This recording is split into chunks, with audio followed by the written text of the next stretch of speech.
Hey guys, welcome back to our YouTube channel Login Aid. And in today's video, I'm gonna guide you through how to log into Pocket Broker app. So first of all, launch Pocket Broker app on your mobile devices. Now once you come to the app's interface, you'll see the option of sign in. Tap on it.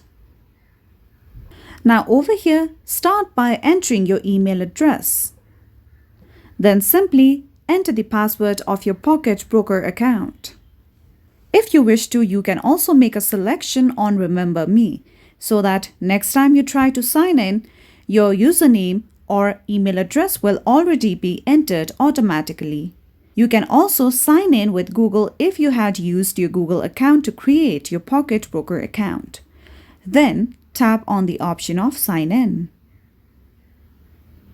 So with that, you will successfully be able to log in to your Pocket Broker account.